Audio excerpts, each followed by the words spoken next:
ભરૂચ શહેરના મકતમપુર વિસ્તાર સ્થિત ગાયત્રી કોઓપરેટિવ હાઉસિંગ સોસાયટીના A1 બ્લોકમાં ત્રીજા માળની ગેલેરીના ભાગ ધરાશાયી થતાં સ્થાનિકોમાં ભયનો માહોલ જોવા મળ્યો છે।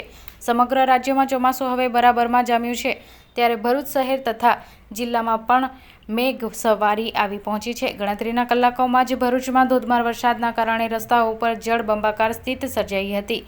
તેવામાં ભરૂચ શહેરના મકતમપુર વિસ્તાર સ્થિત ગાયત્રી કોઓપરેટિવ હાઉસિંગ સોસાયટીના A1 એપાર્ટમેન્ટ ત્રીજા માળની ગેલેરીનો કેટલાક ભાગો ધરાશાયી થયો હતો। જો કે આ કાટમાળ એક બાઇક ઉપર પડતા ભારે નુકસાન થયું હતું। સોસાયટીના પ્રમુખ અશ્વિન શાહે જણાવ્યું હતું કે ગાયત્રી ફ્લેટના A1 બ્લોકમાં ત્રીજા માળની ગેલેરી જર્જરિત થતાં ધરાશાયી થઈ છે, જેના કારણે મોટી દુર્ઘટનાની ભીતિ સેવાઈ રહી છે।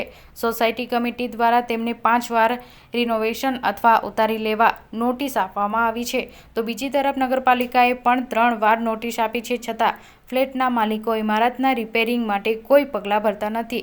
ઉપરાંત 80% મકાન માલિકો અન્ય રહેવા જતા રહ્યા છે અને તેમના ફ્લેટ ભાડેથી આપ્યા છે।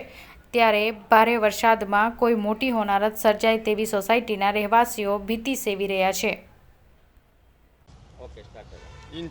હું અશ્વિનભાઈ શાહ મકતમપુર ભાથીજી મંદિરની બાજુમાં ગાયત્રી ફ્લેટમાં રહું છું અને મારો હોદ્દો માનદ પ્રમુખ તરીકેનો છે। અહીંયા ગઈકાલે સવારે આખો દિવસ વરસાદ પડ્યો 5 થી 6 ઇંચ ભરૂચની અંદર, તેમાં અમારું આ A1 બિલ્ડિંગનું મકાનને આખી નુકસાની થયેલી છે। એ લોકો 4-5 વર્ષથી આ બિલ્ડિંગ જર્જરિત હાલતમાં છે, ભયંકર।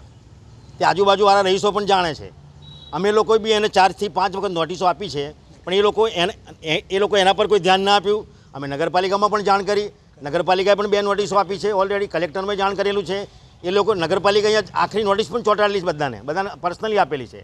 એમાં અડધા માલિકો બહારગામ રહે છે, અડધા ભરૂચમાં લોકલ રહેવા જતા રહ્યા, અને અહીંયા પેલા ભાડા સસ્તા થાય 4,000 ને 5,000 એમાં આ લોકોને ભાડે આપેલ છે।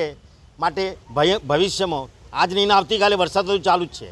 જો નુકસાન થશે ને કોઈ જાનહાની થશે તેની અમારી સોસાયટીની તો કોઈ જવાબદારી રહેતી નથી, કારણ કે નગરપાલિકા કાલે મામલતદાર સાહેબ અને નગરપાલિકાશ્રી પણ અહીંયા સ્થળ ઉપર આવેલા હતા।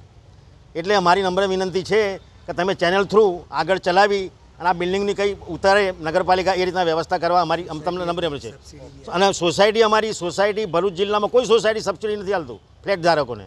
અમે લોકોએ અમારી પાસે ફંડ હતું એટલે અમે 10,000 રૂપિયા ફ્લેટ દીઠ સબસિડી આપી રિપેરિંગ કરવા માટે, તો પણ એ લોકો કરવા તૈયાર નથી। આટલી અમારી રજૂઆત